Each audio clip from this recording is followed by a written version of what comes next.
EM. Ranjit बसुमतारीनि बाखनायथाव खामानि। गावनि बियाबजों भुटान हादरनिफ्राय बोहैबोनाय बुहुर दैया साहा फारसे थानाय 1 नं 2 नं 3 नं कुसुं दैसा, 1 नं लालाय दैसा, 1 नं 2 नं 3 नं 4 नं साम' दैसा गामिफोराव बावैसो सान सिगां जुब-जुब अखा हानायनि जाहोनाव बे गामिफोरजों लोमसावना आबाद न' बां खहा जानायजों लोगोसे बे दैया गामिफोरजों बोहैबोनो लामा लानायखौ होबथानानै गावनि गुबै लामाजों बोहैलांफिननो थाखाय JCBजों जावथेनो हेफाजाब हरदों, जायखौ बे गामिनि रायजो राजाफोरा गोजोननाय आरो साबायखर हरदों। लोगोसे बे दैनिफ्राय अरायनि थाखाय राहा मोननोबो सरकारनिसिम खावलायहरदों। ओरैहाय 14 नं चिरां दुवार ब्लक UPPLनि आफादगिरि बिरदाव मुसाहारियाबो बे दैखौ होबथानो हेफाजाब हरनायखौ इ.एम. रनजित बसुमतारीनिसिम गोजोननाय फोरमायहरदों। लोगोसे बे दैखौ होबथानो अरायथा राहा लानो सरकारनिसिम खावलायहरो। लोगोसे 14 नं चिरां दुवार बियाबनि लावख्रिगुरि बुरिजाहार आरो रुनिखाथाफोराव दैजों हा-हु बारि बागान खुरखानायखौ सरकारनि अनसुंथाइजों मावब्लासो अराय राहा जागोन होननानैबो फोरमायबावो खौरां बिजोंनि गेजेरजों।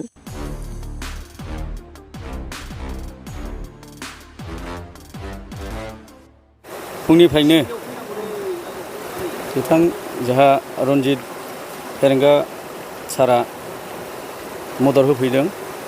जेरै 1 नं कुसुं दैसा, 2 नं साम' दैसा, 3 नं साम' दैसा, 4 नं साम' दैसा आरो लालाय दैसा आरो ओरै खोलाहा खावथं बैग्रिगुरि आरो मार'फारा आरो ओरै हफा बस्ति आरो ओरैहाय थारायबारि आरो दैसोमगुरि आवजारगुरि आरो ओरै हाथिदुरासिम नांलांगोन, रानिखाथा लावथिसिम नांलांगोन बे दैया। दा बिनि थाखायनो ओरै सानजाजों दानखे हरनो थाखाय जोङो बिथां फेरेंगा सारखौ खावलायबाय थादों। दा बिथाङा मैयानिफ्रायनो JCB लानानै आरो ट्रेक्टर लानानै रायजो राजाखौ लानानै मावगासिनो दङ। दा थांनानै थानो थाखाय राहा लामाखौ होगासिनो दं। दा जोंखौ मदद होगासिनो दं आरो थांनानै थानो थाखाय मोजाङै खामानिखौ मावनानै होगासिनो दं। बायसान्स जुदि ओरैजों बायलांथारोबा माबायदि खहा जागोन?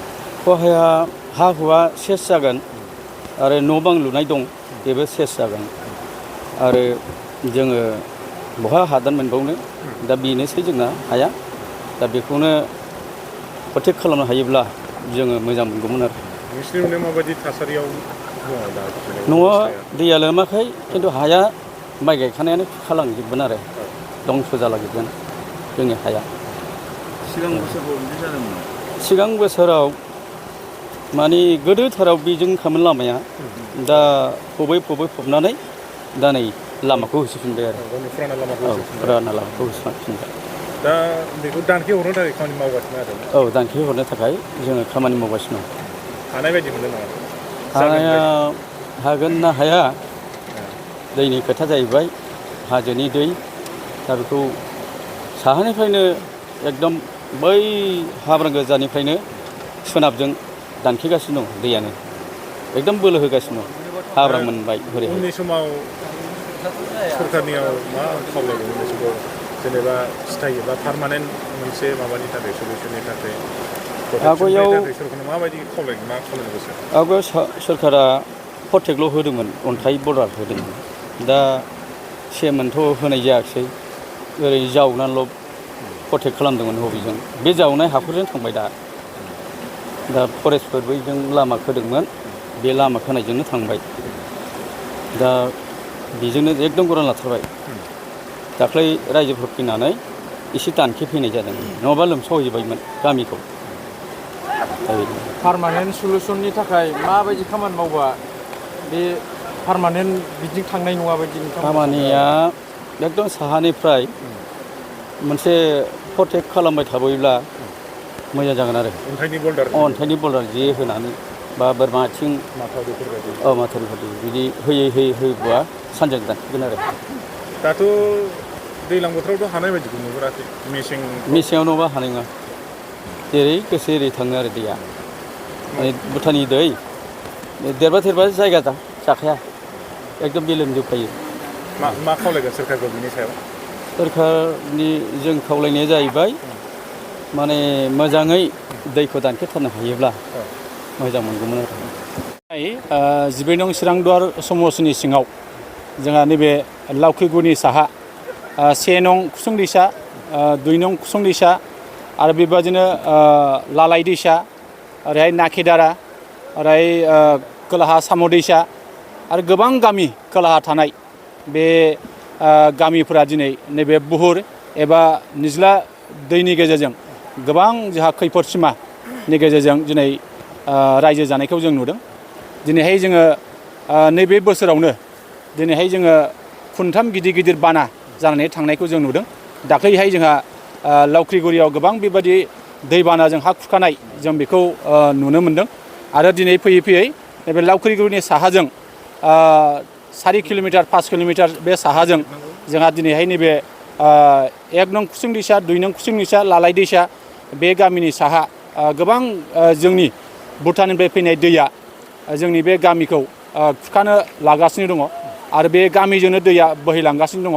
थांनाय समावहाय बाहाय एसे माथावरि खोनाय जादोंमोन, बेजों एसे रैखा जादोंमोन, खिन्थु देग्लाय नैबे माथावरियाबो बायनानै बै गामिसिम थांनायखौ जों नुदों आरो बे गिथावना जे थासारि बेखौ नोजोर लाखिनानै जोंनि बिटिआरनि EM सार रन्जित बसुमतारिया मैयानिफ्रायनो बे होबथानायनि बेखौ दानखेनायनि बेखौ जावखेनानै गुबुन साइडजों हरनायनि थाखाय खामानिया सोलिगासिनो दङ आरो दिनैहाय जोंनि बे ब्लक कमिटिजों लोगोसे जोंनि प्राइमारि कमिटि BCDC आरो बे ओनसोलाव थानाय गोबां रायजो राजाफ्रा दिनै बाहाय लोब लोब फैनानै बेखौ होबथानायनि थाखाय खामानि मावगासिनो दङ आरो निस्सय बेखौ होबथानो हायाबा जाफैबाय थानाय बे गोलाव मोनसे संसार जानाय बे संसार जानाया निस्सय खैफोद गोनां जागोन बेखौ जों नुदों आरो जोंहा बे खोलाहा थानाय जोंनि नैबे नाखेदाराजों लोगोसे जोंनि नैबे सान्तिपुर खुंग्रिं आरो रुनिखाटा बे जायगानि गोबां रायजो राजाफ्रा निस्सय भुगिनांगोन जों बेखौ नुहुरदों।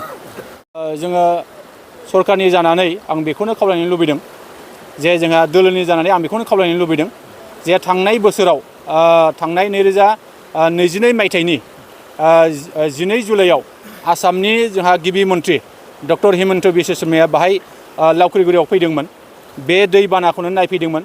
बे दैबाना नायनो फैनाय समावहाय रायजो राजाजों गोबां खोथा बिथाङा सावरायलांदोंमोन आरो बिथाङा जोंनो मोनसे खोथा होदोंमोन, बेखौ पार्मानेन्ट सलुसन खालामनानै होनायनि दायित्वखौ लादोंमोन। नाथाय जों फैयै फैयै दिनै बोसोरसे बोसोरनै बारलांबाय, नाथाय दासिमाव नैबे होबथानायनि जे बेबस्था बे बेबस्थाखौ जों दासिमबो नुनो मोनाखै। आङो बेखायनो बिटिआर सरकार आरो आसाम सरकार आं बिथांमोनखौ खावलायगोन जाहाथे बिनि सायाव थाबैनो पार्मानेन्ट मोनसे सलुसननि थाखाय राहा लानो थाखाय आङो बिथांमोनखौ खावलायगोन। लोगोसे बेखौ पार्मानेन्ट सलुसन खालामनांगौ जायोबा जोंहा RCC कमप्लिट बेबादि सिमेन्टनि गेजेरजों दाहालाय खालामब्लासो बिनि सलुसना जागोन आं बेखौ नुहुरदों।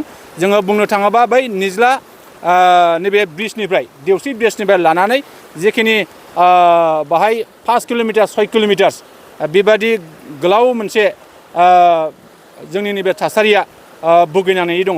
दा बेखायनो बिनि सायाव जाहाथे जोंनि आसाम सरकार आरो बिटिआर सरकारा थाबैनो खामानि मावनो हायोबा मोजां जागोन बेखौ नुहुरदों आरो थाबैनो बिनि सायाव जाहाथे नैबे वाटार रिसोर्स डिपार्टमेन्ट बिनिफ्राय नायबिजिर फैनानै जाहाथे बेखौ होबथानायनि जाहाथे बेबस्थाखौ लायो, रायजो राजानि थांनानै थानायनि सुबिदाया जाहाथे जायो, पार्मानेन्ट मोनसे सुबिदाया जायो। बेनिखायनो आङो सरकारनिसिम बेखिनि बाथ्राखौ आङो रायजोनो जानानै आं गुरैयै सरकारखौ खावलायहरनाय जाबाय। जों दिनै नुबाय थादों नैबे लावख्रिगुरिजोंल' नङा, जोंहा जोंनि 12 नं चिरांदुवार समस्तिनि सिङाव बै जोंहा थुक्राझार बुरिजाहार बे जायगायावबो जोंहा गोबां बेबायदि दैबानाजों खुरखा जानायखौ जों नुगासिनो दङ। गोबां बेबायदिनो न' बां धोन सम्पति गय खान्थाल थाइजौ बिनि सम्पतिया दिनै सिलिंखार जालांगासिनो दङ आरो बिनि सायावबो निस्सय जोंहा होबथानायनि बेबस्था जानांगोन जों बेखौ नुहुरदों। आरो बेराफारसे बे दैबानाजोंनो जोंहा बे खुंग्रिङावबो रुनिखाटायावबो गोबां बेबायदि हानि खुरखानाया सोलिगासिनो दङ। बेफोर गासैखौबो जुदि होबथानांगौबा सरकारनि अनसुंथाइ नांगोन आरो सरकारनि बेबस्थानि गेजेरजों बेखौ मावफुंनो हायोब्लासो बे पार्मानेन्ट मोनसे सलुसन जागोन आं बेखौ मिजिं खालामो।